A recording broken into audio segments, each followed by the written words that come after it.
go!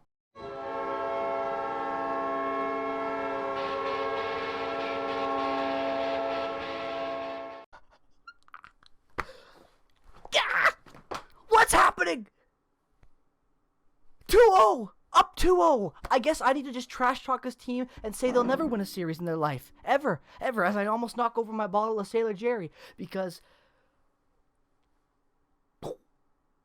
why is it that I criticized this team and talked about my opinions on this team throughout the entire season? In every game I covered, every video. And nothing ever seemed to change. And I felt like I was going insane. And now we come to the playoffs. I say, I think the top 6 needs to be better. The top 6 is better. The best game of the season. And it doesn't matter. Like, I don't even know what to say. My brain feels like it's been yanked out of my ear, scrambled up, fried in a frying pan, half-eaten, leftovers on the plate. Instead of being scraped back in to a freaking compost bin, they were reassembled and jammed back into my brain. It doesn't even make any sense. Because my brain, right now, I don't understand what's going on up here. The neurons are firing so quickly. I can't even begin to talk to you guys about this because the Winnipeg Jets won. They're up 2-0 going back to Winnipeg. They stole both games because they did. Because this game especially was stolen because the Oilers could have won at any point. The Jets could have won at any point. Mike Smith, credit to where credit is due. Mike Smith with one of the best goaltending performances of his career tonight. Without a doubt. So to all you Oilers fans out there, I know you're feeling this loss. I would be too if the Jets lost because of how great Hellebuyck was. But I got to give you credit as credit is due. You guys had an amazing goaltending performance tonight, without a doubt. One of the best performances I've seen in a long time, especially in a playoff game. Credit to where credit is due. You could have won that game. Anyone could have. In my opinion, hell with Money Puck, hell with all those websites that tell you who is the better chance of deserving to win and whatnot. In my opinion, from the first period and onward, this was a 50-50 game. Any team could have won at any point. Yeah, there were missed calls. Yeah, there was blah, blah, blah. It doesn't matter. Your offense from the Oilers side, your offense from the Jets side, and everything else in between was absolutely phenomenal, in my opinion. The only reason this game was a shutout for one goaltender and not the other was because it was a one-goal game in a game where anyone could have won. It really was. Like, how many playoff games do you see nowadays where anyone can win at any point and you wouldn't be upset because the other team gave it their all and it wasn't enough. It was just a clean, simple hockey game because the other team won. That's what this game was. This game was the definition of playoff hockey, in my opinion. Everything about this game was entertaining. Even the boring parts of this game had you on the edge of the seat because you knew that at any point, if Mike Smith or Hellebuyck let in a bad goal, the game's over. It's a one-goal game. You're done. Maybe at that point you get a second or a third goal because of an empty net being open to you at that point. But the point is, you get that one even-strength goal potentially, or that one goal that really puts you over the edge. Because in a game where you're 0-0 going into the third, the only goal that matters is whatever team scores first. Doesn't matter how you score, 5-on-5, shorthanded, power play, doesn't matter. It does not matter at all. As long as you score that first goal, that's how you succeed. And that could have happened to any team tonight. I don't even know what to say anymore. I'm lost for words. In every game recap I do, I got notes, I got stuff, I got everything. I love to talk to you guys about stats. You know that. If you watch me, you know I'm a stat guy. Hell with stats this game. I don't need them. I can tell you from watching this game alone, like who cares? The Winnipeg Jets played a phenomenal game tonight. Yeah, there were problems where they struggled on their own end. The top line didn't match well against McDavid. You know what? There's nothing they can do about that because McDavid's McDavid, and it just doesn't work. You got to be better, and they were better, and that's all that matters. So screw criticizing the team, screw criticizing anything. This game was done. This game was, in my opinion, everything that was right from a Jets standpoint going in from game one. You take everything that's right from that game, yet you bolster what was weak, in my opinion, the top 6.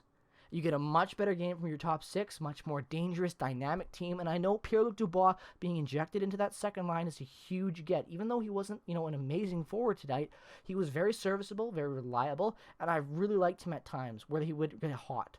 That's the thing about Dubois I felt like in this game, is that maybe he was invisible to some people throughout most of the game. And if that's what you think, I understand that. I really do. But there were times for me where I watched Dubois and he was the best player on the entire Jets for maybe 2 minutes, 3 minutes, 4 minutes. And just because he isn't the greatest and invisible throughout the entire game, which is a problem, you want him to be that consistency level where he can be dangerous like that. But to have him be a game changer for those moments, I'll take that any day of the week. Because having him for 2 to 3 minutes as a game changer, as the best forward on the entire rosters on both teams, even against McDavid, I'll take that over a guy being completely invisible throughout the entire game with nothing. So I like Pierre-Luc Dubois in this game. The potential of having Ehlers back going into a game when you're up 2-0, that just completely adds a complete different dynamic to this club. Complete different dynamic. Because now you have Ehlers coming back to your top six. And once you lost Ehlers, you went down that skid. It was as horrible as it was. And now what do you have? Now you have a team that is up 2-0 against a series where they shouldn't be winning. Let's be real. The Jets, when you look at where they were in the regular season, even though, this is a new season, I get that. But when you look at all the numbers going from the regular season to this year, this is a different team. When did they learn how to play hockey? When did they learn how to shut down? When did they learn how to play the 2-on-1 properly? When did they learn how to cover man-to-man properly and have the zone be the way it was? Everything about this game was dynamic, where the Jets haven't been at all. I was blown away by this game. Absolutely blown away. And the fact that Tucker Pullman, Logan Stanley, Derek Forbort at times, where's this been all year round? Derek Forbort has played like one of them every game this year, and now he looks better than what he did at the start of the year, even defensively. How many times am I going to do this in one video? My head's exploded. Exploded, ladies and gentlemen. I'm absolutely lost for words because I'm not going to be real. I didn't have faith in this club. And that's okay because I'm a real fan. I'm allowed to share my opinions about it. I'm not a bandwagon fan. And I don't think this team's good, I'm not afraid to tell you that. I haven't been afraid to tell you that throughout the entire season. Even when everyone else was hot on the Jets, when they were second place, pushing against the Leafs from that number one spot, I still wasn't hot on the Jets. All of a sudden, this team is doing everything that I thought they needed to do and they could do to be successful, and now they're doing it at the most important time. It doesn't matter if you don't win the Cup this year. It doesn't matter about making it even out of the second round. If you show up and you play competently and you lose by giving your best effort and you lose playing like this, no fan is going to care. This is what Jets hockey is. This team looks more like energized than I've seen since probably 2017-18. Personal opinion. When I look back to that series against St. Louis, they looked dud at times. They made boneheaded moves. They weren't competent in their own plays. It was way too close at times where it shouldn't be. They weren't as skillful as they could be at times, the Jets, from the standpoint. Go into that Calgary series. The injury bug takes over where you lose Scheifele line in game one. Your team collapses. You get no depth performances, no nothing. You're out in those 3 games or 4 games, whatever it was in that series, because it was 3 to win back then, the COVID Bowl, I like to call it. That happens. Go in this year. What do you get? No expectations on this club. Absolutely none. The only expectations bestowed upon the Jets were the fact that they were the underdog. They haven't been considered an underdog in a long time. Even against that St. Louis series, they were mostly predicted as an evenly matched, heavy matchup series, like a very must-watch Jets hockey, must-watch hockey in general, because that was a very hyped series. They thought teams were evenly matched at the time. Most Jets fans thought they could roll over St. Louis because they thought St. Louis was just rolling a hot hand from that point on, from where they turned it on, because let's not forget, St. Louis was last place in the season at one point, the year they won the Cup. And that year, the Jets weren't as good. This year, look at this team. Look at what they're doing. Look at the way they're playing defense. Look at the way the rush is. Look at the way the transition game is. Look at the way they're playing the physical side of things. Look at the presence they have in scrums. Adam Lowry is literally manifesting Dustin Byfuglien out of thin air and absorbing his consciousness and becoming that man. Tonight, I saw more grit in Adam Lowry than I've seen in 3 years, in my opinion. And I'm all for that. I've been preaching that for years now, along with a lot of other Jets fans have. The man's physical, use that strength. I don't even know if there's a single complaint I have to this game, because the only thing I can think of where I didn't like where the top line didn't match up well against the top line of the Oilers, and they were scary in their own end.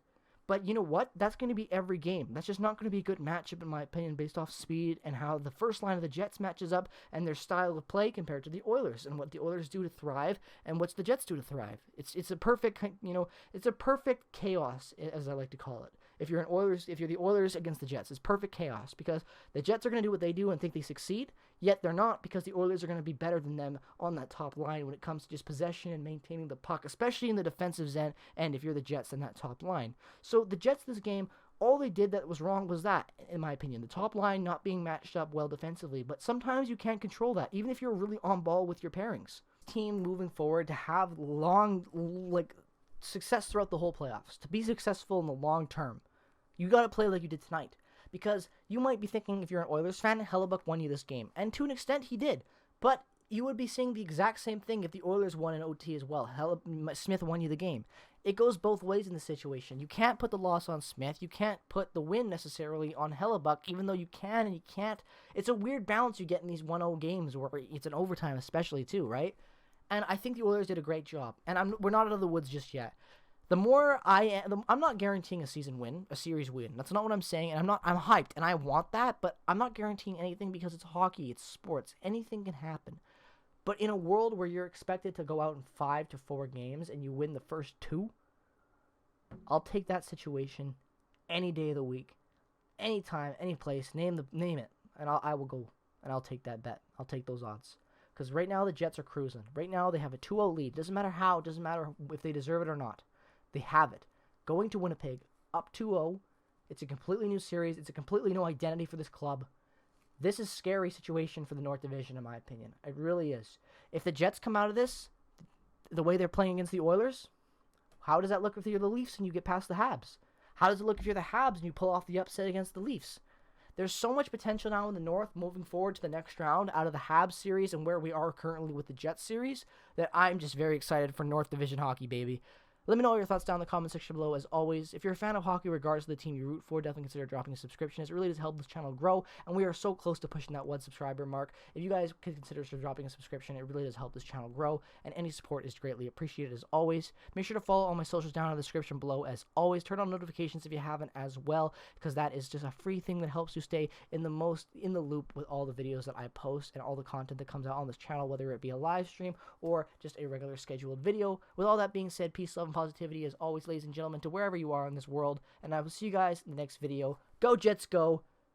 We're on, baby. Time is now. We're not longer fueled by pain. We're fueled by that passion.